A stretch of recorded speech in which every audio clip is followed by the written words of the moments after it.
Ndeye Mariam Ndiaye. asalaamaaleykum mbokk yi déglu dal leen ak jàmm li ko dalee atum 2000 ba fu mu nekk nii wàllu mbënd sonal na nag askan ba yeewoo fii ci biir Sénégal ay inondation moom nawet gu jot dañu koy faral di nemmeeku ci ay gox yu bëri autolikaay bii di Sud Quotidien tey jii nag daal di ciy def ab taxaw seetlu di ñëwaat ci ab gëstu gu yaatu goo xam ne nag ma nga ñuy xamale ak gox yi ñuy faral di nemmeeku ne daf fay faral di am mbënd jafe-jafe ga muy indil askan ga fay yeewoo jumtukaay yuñ fa yóbbu ngir xeex mbënd boobu ndax am na njëriñ ak tamit koppar gu takku gi nga xam ne nag nguur gi saa su ne dina ko génnee ngir xeex ci ni mu waree ak li nga xam ne de moom mooy mbënd mi autolikaay bii di Sud Quotidien ci wàllu gi ni mel ba léegi seeq na ci waxtaan ak Pedre Sy moom mooy directeur de l'exploitation et du contrôle ci ONAS du office national de l'assainissement du Sénégal ñoom ñi xam ne daal ñu ngi waajal seen bopp bu baax a baax ngir fexe daal ba atum ren moom mbënd duñu ko nemmeeku ci Dakar ak tamit ci biir yeneen diwaan yi wante nag ñoom ñooñu di waa ONAS nee nañu seen jafe-jafe bi ci gën a tar moom mooy mbalit yi nga xam ne nag dañu koy sotti ci biir canal yi desandi ak autolikaay bii di Sud Quotidien ndaxte ma nga ñuy jottali ay kàddu joriñ gu ñu dénk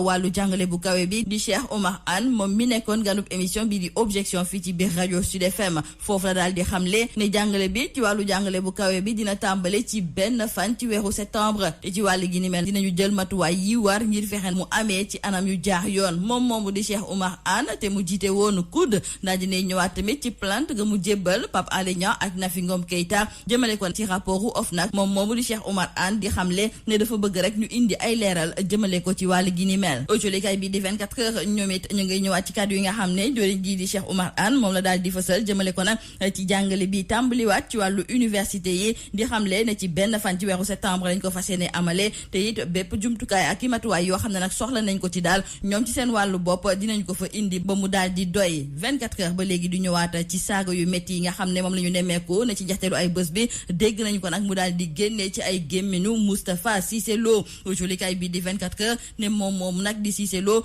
dafa daal di attaqué kii di Farba Ngom ak tamit Yaxam Mbaye laas yéene kaay ne ay saaga yu tar ay kàddu yu tegginuwul nag la ñu daal di nemmeeku ne moom la kii di Moustapha Cissé Lo daal di fësal Vox Populi nañu nag ba ko Macky déggee dafa mel nii ne neexu ko dara waay ndaxte moom ak waa APR daal di ne ñuy xam ne daal ne du ñu nangu tey du ñu nangu ëllëg yenn ci ay kàddu yu tegginuwul yooyu ñu koy daal di fësal di ko teg ci seen ndodd ba pare ko fësal sax bokk ci ñoom loolu nag moom moo tax ba njiitu réew mi daal di yónni commission de discipline bu APR ngir mu déglu ki nga xam ne de moom mooy Moustapha Cissé Lo wante ci biir colikaay bii di critique ñoom suñu naataango yi la ñuy laajte moom mooy ne su fekkente ne sax njiitu réew mi moom fu mu nekk ni mënul yëy yàbbi jëmale ko nag ci wàll gi ni mel wante ki nga xam ne de moom mooy procureur de la république moom lu muy xaar nag ngir daal di def liggéeyam woo ki nga xam ne nag moom mooy Moustapha Cissé Lo ñu daal di jukki jëmale ko nag ci mbirum Ndingler nekk nag ci coowal suuf goo xam ne dañu ko ràññee ci gox boobu ñu si joxoñ baaraamu tuuma homme d'affaires bi di Babacar Ngom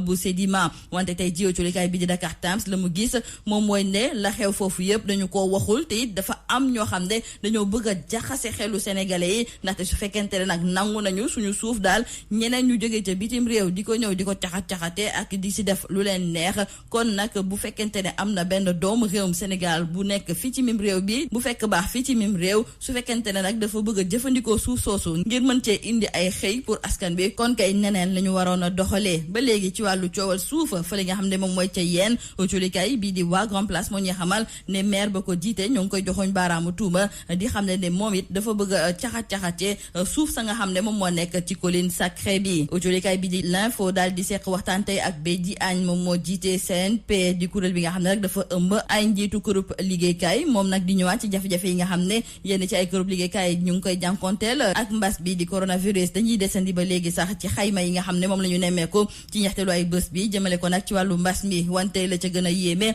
moom mooy ne ci diggante samedi ak dimanche am na ci lu tolloog juróom-ñetti nit yoo xam ne ñàkk nañu seen bakken ci wàllu mbas mi te it ñi feebar te nekk ci Sowataas ñoom it daal di nañuy yokku ndaxte ñu ngi toll ci ñeent fukk ak juróom-ñett xayma yi ni mel nag julikaay bi di Le Soleil moom moo ko daal di fësal ñoom sax laaj nañu nag professeur Seydi lan moo waral ñuy nemmeeku ne ñu nekk Sowataas dañoo bëri ak tamit ñi si ñàkk seen bakken moom mu daal di xamle ne li ëpp ci ñi nga xam ne nag tey jii de ñoom ñoo ñàkk seen bakken ci mbas bi di coronavirus ñoom de dañoo yéex a yegg si nag ci hôpital yi maanaam daal dañuy toog ba feebar bi gañe leen bu baax a baax ñuy soog di dem nag faju ji mbas bi di Covid 19 tax na tamit ba yeneen feebar yi ñi nga xam ne ñoom ñoo ko am dañuy ragal a dem ci hôpital yi wala boog sax ñoom bu ñu demee ci hôpital yi du ñu gis nag ku leen faj ci ni mu waree yéenekaay bi di réew mi quotidien du ñu xamal ne ñi am problème ci seen wàllu xol ñoom fu mu nekk di daal am na ci lu tolloog junni yu tegal juróomi téeméer yoo xam ne ñu ngi xaar ñu opérer leen te mbas bii di Covid 19 nag moom moo tax daal ba seeni opération ñu koy dàq saa su ne lii moo nekkoon ba ci li gën a fës ci biir ëcculikaay ji ñu leen di ñaanal njeextalu bës ak jàmm.